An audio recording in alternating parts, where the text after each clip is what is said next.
So Corsair wants you to buy them.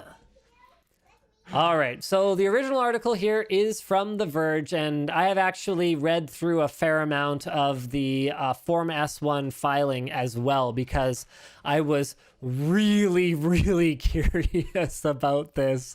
It's long. Like, to be clear, I have not read this cover to cover.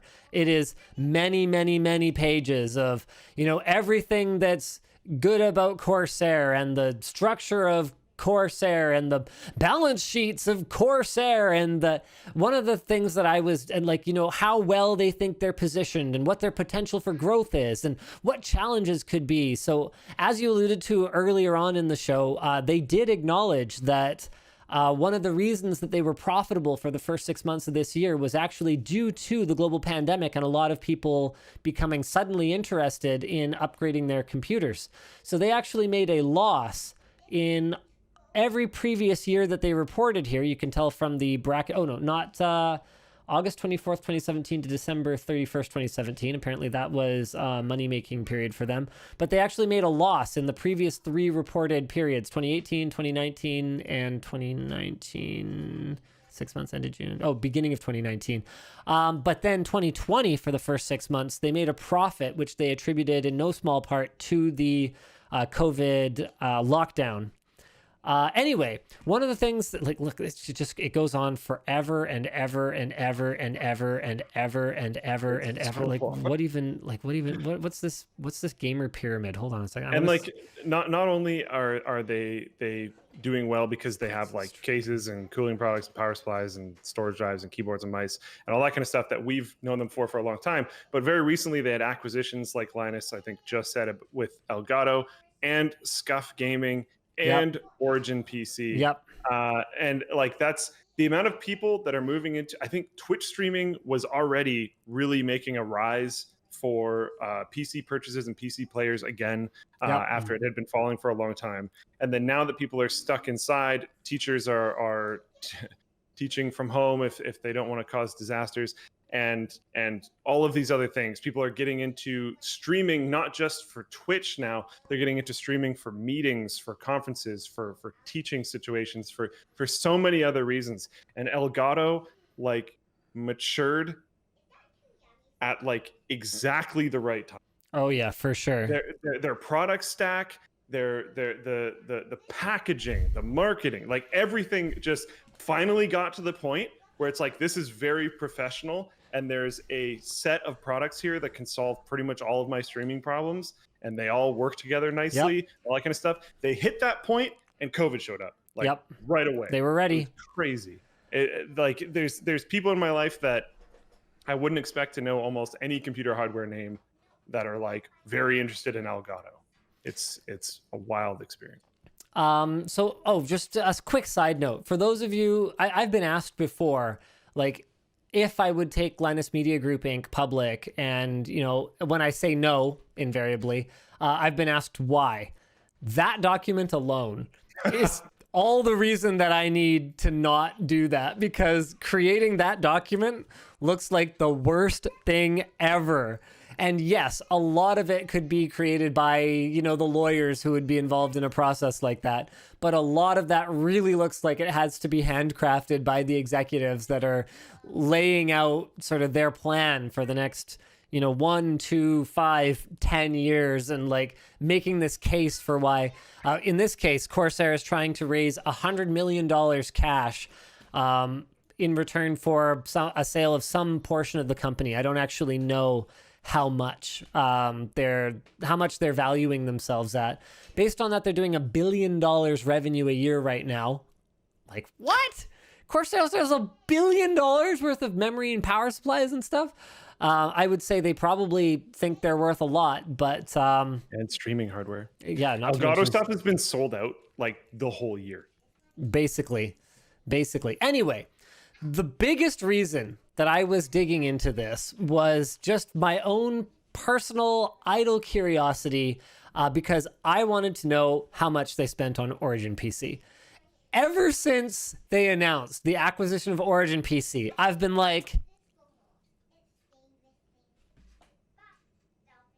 yeah, But Like, why? why would you even do that? You're Corsair. Why are you buying Origin PC? It's like Logitech being like, yeah, we acquired Final Mouse. Like, nothing against Final Mouse, but Final Mouse is not relevant compared to Logitech in the peripheral space. You know what I mean? Like, it's kind of like, it's like, They've got some, they did the Ninja Mouse. I agree with you, and you're right, but they're probably a little bit more relevant than you think. Yeah, they're not Logitech. No, and I think they lost a lot of traction after the Ninja Mouse. So basically, you know, we're looking. So Corsair had already built out their own infrastructure around their Vengeance gaming PCs, which are fine. And then as soon as the Origin acquisition happened, I mean, obviously this was going to happen, but over time, you know, there's more and more Corsair products in Origin PCs, obviously. So what's the difference at a certain point? What is the difference between Corsair just doing Vengeance PCs with exclusive case designs from time to time and an Origin PC? And yes, I get it. The Origin team is like still working on Origin PC, but over time, as we've seen, whether it's Twitch or Oculus, the acquiring company eventually takes over in terms of culture. And I would be very surprised to see anything other than that happen. Not to mention that the PC assembly business, because I'm not gonna call it anything, you know, higher than that. The PC assembly business is not a profitable one. Main Gear actually tried to raise money. Let's see, Main Gear financial statements. Here we go. Main Gear tried to raise money back in the mid 2010s, and they released some financial statements for their 2016 and 2015 years. I don't think any of this was ever audited, but like, quite frankly, it's not impressive enough that I would think that they're lying. Here we go. So in 2015 on, what is it? Like, what's a Main Gear computer cost? Like somewhere between $1,000 and like, you know, $5,000, $6,000, something like that. So they've moved anywhere from, you know, 6,000 computers to like, hold on. I'm doing some bad math here. So let's say $7 million. Okay, $7 million revenue across the 2 years, about 14 between the 2 years. So divided by, I don't know, let's say an average sell price of $1,500. So they moved like 4,500 boxes basically. That is a lot of work. That's a lot of work to do in a year. 4,500 computers here, or yeah, 4,500 computers divided by 365. Assuming they're working 7 days a week, they're building 12 computers a day. They're building machines for a grand total of, in 2015, $39,000 in profit, and in 2016, $310,000 in profit. And you might look at that and go, "Wow, Linus, you know, what kind of monster are you? $300,000 is a lot of money to make in a year." And it is from like an individual standpoint. So they're also a really old company though, aren't they? Main Gear? Main Gear. Yeah, I'm looking at Main Gear now. But yes, Main Gear's been around a long time. I think ex-Alienware after the acquisition? Can't remember. Don't quote me on that. Anyway, the point is 2002. For personal earnings, yes. $300,000 a year, it's a lot of money. For a business that needs to reinvest in itself, $300,000 is like terrifying. At least they did and to be clear, I like the guys over at Main Gear. Good guys. They do good stuff. Good guys. Yes. But it's a very rough business to be in. It's like they didn't tough. We didn't choose an easy line of work with Floatplane, and they didn't choose an easy line of work with Main Gear. No, so that is 4% net profit. That's terrifying as a business owner. And the craziest part is digging around in here, like I'm not finding the, you know, way that they're going to double that. Like I don't see it. It's just that computer hardware is just expensive, you know? Like that's kind of all there is to it. It just costs a lot.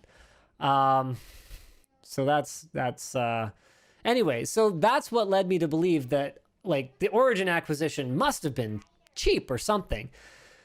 Finally, back to the Corsair IPO documents.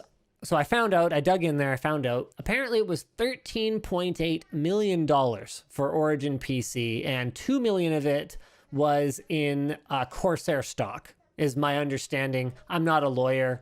I'm not an expert when it comes to reading these sorts of documents.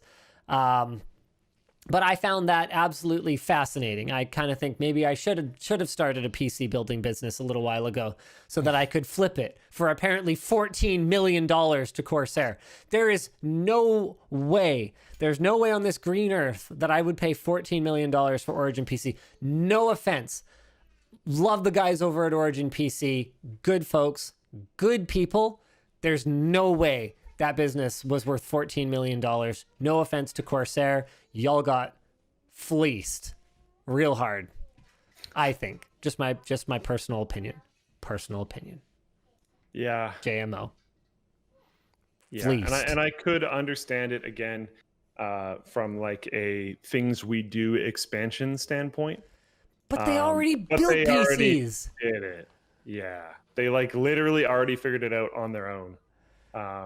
And I think they did a decent job of it too. So yeah, pretty weird.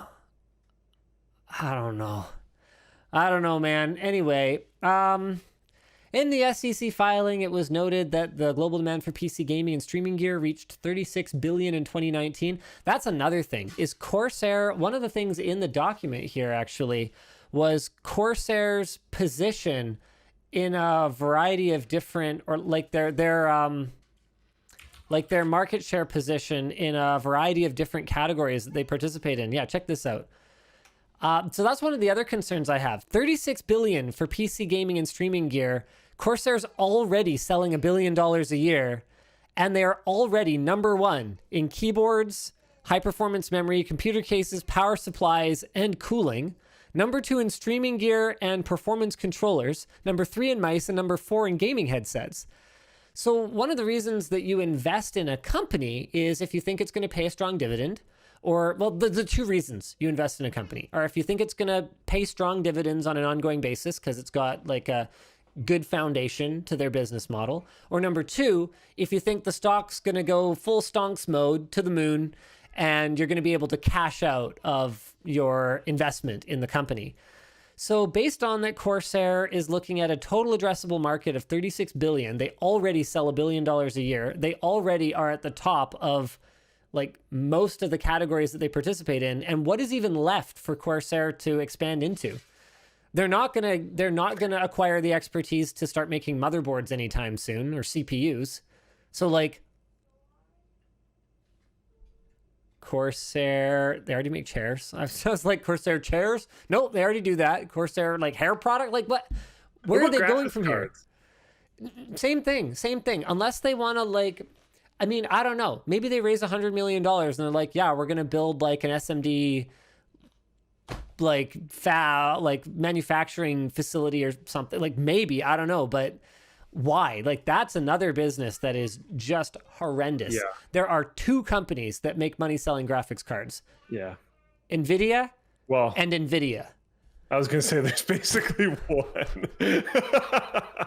Like if you're an EVGA, even if you're like a golden boy valued partner of someone like an NVIDIA, I would be floored if you're making more than single digit gross margins on a graphics cards. That's why companies like EVGA were so desperate to get into power supplies, mice, keyboards.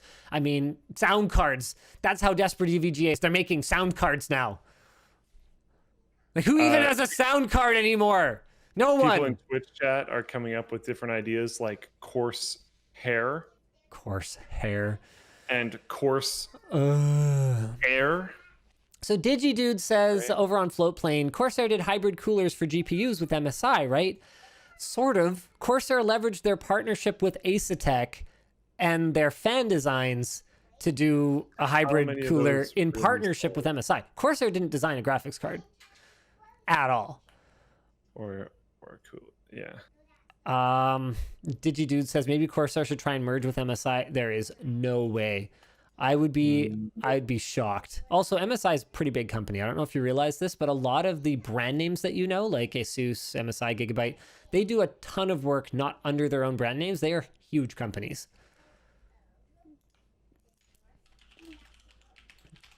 I'm actually kind of curious what MSI's annual revenue is. So MSI in wait, hold on a second. Oh, Motorola Solutions. No, MicroStar Technology. I want this one. MSI's annual revenue, according to Owler, anyway, is $4 billion. And remember, MSI is an actual manufacturer. The margins in manufacturing, especially when you also own your own brand name, like when you are vertically integrated like that, are much better than if you are rebranding, like engineer. I'm not saying Corsair doesn't engineer. They engineer, but they are putting their brand name on what someone else is actually producing in their own factory. Corsair, to my knowledge, does not own any factories. Now, that may be not the case when it comes to things like DRAM assembly, but they don't own a DRAM fab. Like, they do not produce DRAM chips. They would assemble modules. So they're basically in every case integrating what someone else farther up the chain is actually building. And MSI, I guess you could say that about MSI as well, but they're just kind of one layer higher than Corsair. And not in every business. I mean, MSI has to buy power supplies from someone, so it's I guess very it's a real mix where MSI's revenues come from, whereas Corsair is almost entirely consumer facing as far as I know. And I would have to go into this report in more detail in order to be able to say that definitively, but I'm pretty sure that that's the case. MSI has a lot of patents. They do bio stuff for multiple motherboards. Yeah, absolutely. MSI's a big company. Did they say in the filing what the 100 million is for? Probably, but it was like a 200-page document, and I didn't read it all. I was mostly just in there to satisfy my own curiosity about stuff.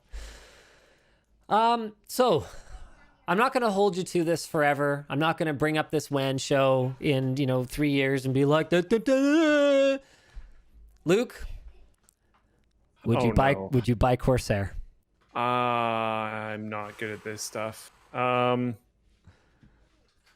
think so. I'm not going to give you a direct answer right away. Give me a moment. I think if you think that, especially in North America, because I'm assuming that's where Corsair is most popular, I think if you think that COVID is going to keep dragging on for a significant period of time, I do. I would definitely be interested in moving into it. Because I do think a lot of this is very tightly tied to people being stuck at home. I do think they're going to continue to do pretty well. I think working from home is like that's going to be a trend for sure. This has forced change for a lot of different people around the globe. Yep. Working from home is definitely going to be a trend. There's going to be offices that are like, it's kind of nice to not pay for an office. 100%. Or not pay for as much office. Maybe they have a certain amount of people still working in office, but they have potentially more outside, or they have like half shift things where you come in for like half the week and the other guy comes in for half a week and you share an area. Something, I don't know. A lot of that kind of stuff is going to be happening though. Industrial space, company space, stuff like that in cities, wicked expensive. Oh yeah. If you can pay for less of it, you're gonna be saving a lot of money as a company. Did you hear about that company in California? Sorry to cut you off, but it totally ties into your point here. They ditched their headquarters, just sent everyone home, and I think they're doing like 3 or 4 all hands conferences a year. That's the plan. Obviously they're not doing that right now, and still saving money. So it's like that's pretty sick, actually. You still get that face-to-face interaction with your colleagues, but you can work from home. Heck yeah. And they were like still ahead on the deal or something stupid like that. I know you and I haven't really talked about it, but it's been something I've legitimately been thinking about for Flowplane.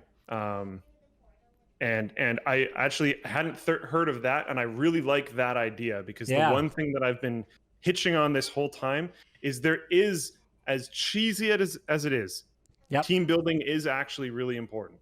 100%. And you do lose a lot of that having people not come in. And like every Floatplane meetup that we've had has been really cool. And I think as sometimes odd as they've been, or we just like spend tons of time brainstorming ideas during the day and then just like play video games and board games at night, whatever. Like they're not as traditional company retreaty as some company retreats may be. Who would expect them to be? Yeah, we like went to LTX and stuff, but like I think they've been really cool, and it's been really cool for me to like genuinely really enjoy spending time with the people that I work with in person, where like we don't really get to spend that much time together because we largely work separately and we work at home. And not being able to have that meetup because of COVID has really sucked. But doing them, like if we did them quarterly, something like that, that could be really cool. Yeah, I think that I would genuinely think that'd be really cool. Especially because Creator Warehouse is hiring so much and so fast. That might just be the best plan. I don't know if we're gonna have a space for you anyway. I've been a little worried about that. Nick wants to hire like 4 or 5 more people in like the next few months. Wow. And it is, I don't know, faster internet connections. They're hey, being able to expense your internet, that's a good thing.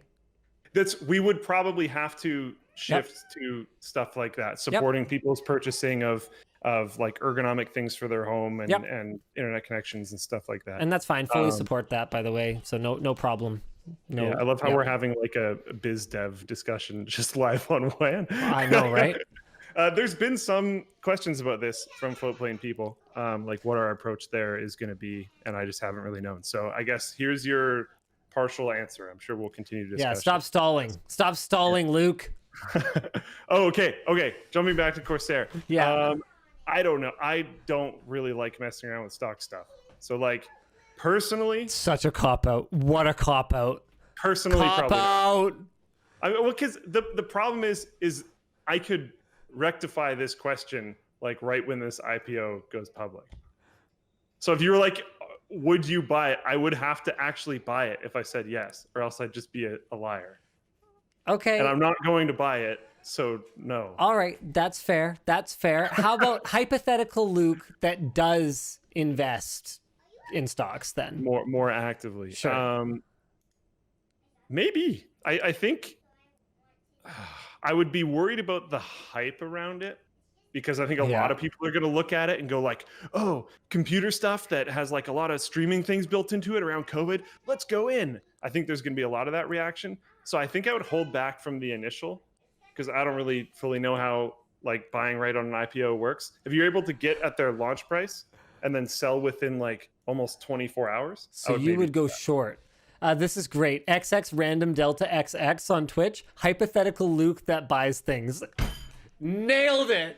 Absolutely. You just nailed it. Comment of the year right there. We don't even need the rest of this year. That was it.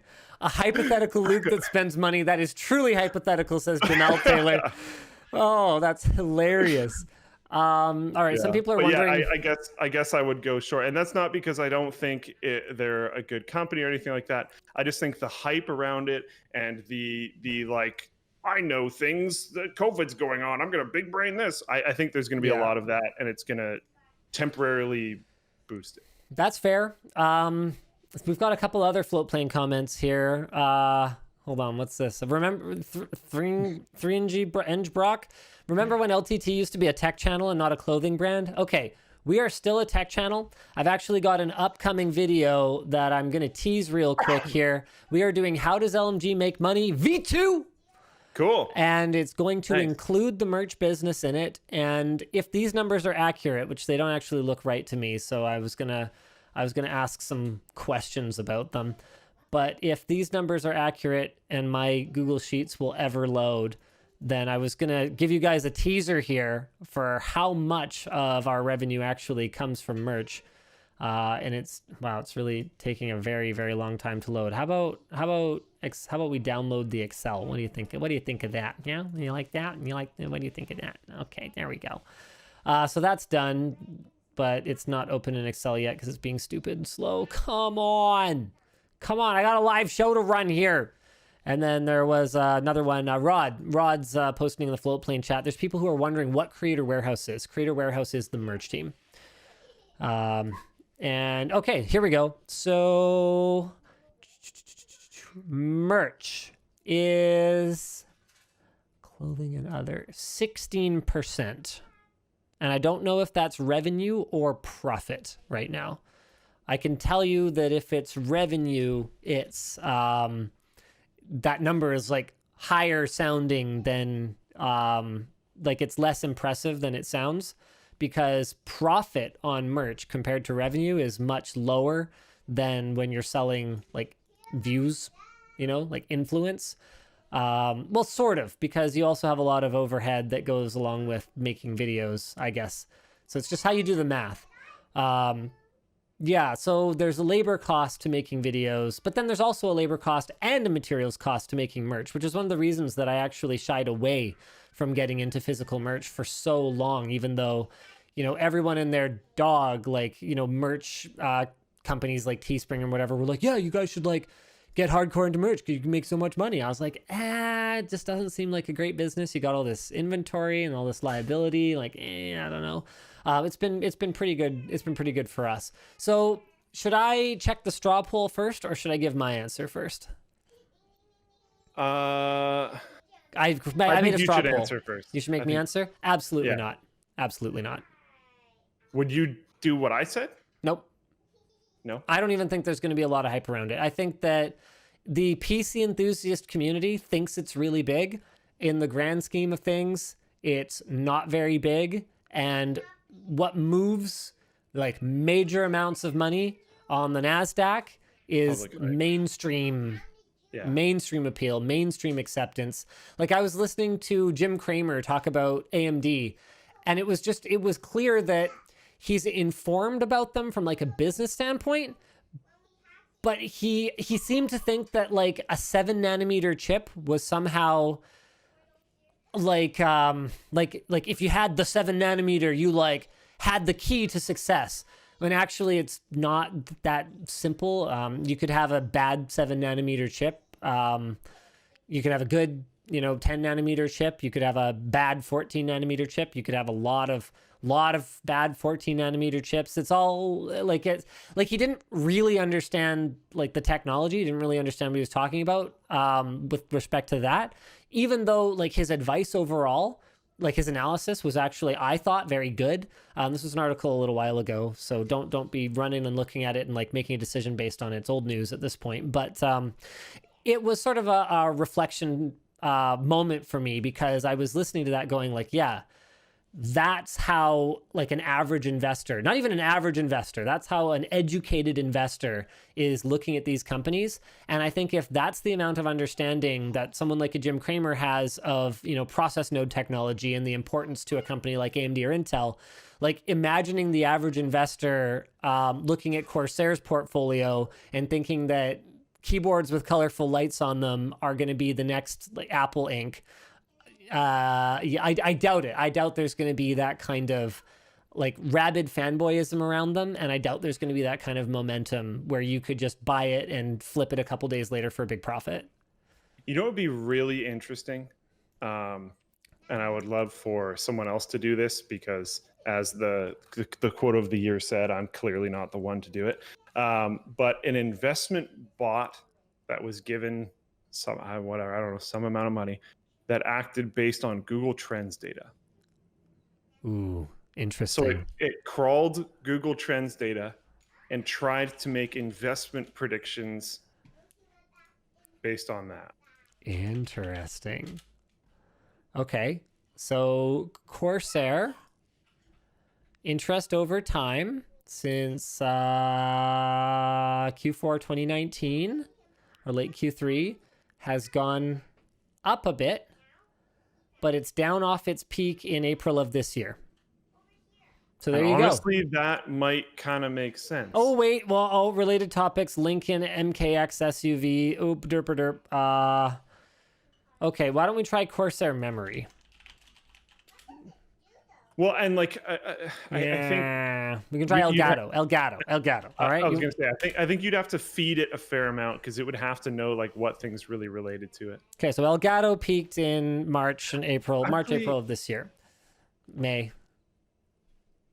I don't know if you'd want to feed it, because wasn't like Zoom? Didn't everyone like invest in the wrong Zoom or something? Oh, I don't know. I remember something happened with that. Wrong Zoom. That auto completed in Google for me. The SEC really wants investors to stop buying the wrong Zoom stock. Oh, lordy. So Well, like that's unfortunate. maybe it doesn't matter. Like I was saying, like you should make sure that the crawler knows to look for things like Elgato, even though they're a part of Corsair. Maybe not, because it doesn't actually matter. Like the reality doesn't really matter. It's public perception, right? Oh, this is terrible. So Zoom video, when everyone was into Zoom video communications, a bunch of people accidentally invested in Zoom Technologies, who spiked way up. And then, unfortunately, it's a defunct company based in China that previously distributed wireless communication products, no longer operates, and does not generate revenue. Lordy. Oh, And okay. the actual Zoom, which like probably should have received that spike, like it got a nice bump, but Yeah. not what you'd expect for the amount of like How do you publicity and stuff that was happening around. How do you buy the wrong stock? Lordy. All right. Well, But anyway. this is what I'm talking about. So like maybe the crawler shouldn't even be that smart, because it has to like the truly average investor. Yeah. So like maybe you shouldn't actually make it that good, and it should just go off like very basic Google Trends data. Okay, well, I think you're overestimating the importance of Elgato. It's a very small portion of Corsair's overall business. I was just talking generally, because a lot of like awareness. Right. Yeah. A lot of celebrities are like getting into streaming all of a sudden, so they'd have this awareness. So that's something. All right, that's fair. That's fair. All right, that's fair. But yeah, I don't know. I'm not into this kind of stuff. I find some of the like I would find it very interesting to read reports and potentially watch videos about like that's example that I gave, the crawler bot making investments, but I'm not that interested in it personally. I'd follow the news. I'd love to be proven wrong. Like I love the guys over at Corsair, top to bottom, good people, but I don't know. Again, remember too though, that this is through the filter of someone who does not buy and does not own any stocks whatsoever. I own nothing. No crypto, no stocks, no bonds, nothing. All right, so let's go ahead. Results. Okay. 56% would buy Corsair stock out of our audience here. Now, so this is where like I guarantee you those numbers are wrong. Yeah, that's fair. Sorry, give me 1 second. Stall. Start a topic.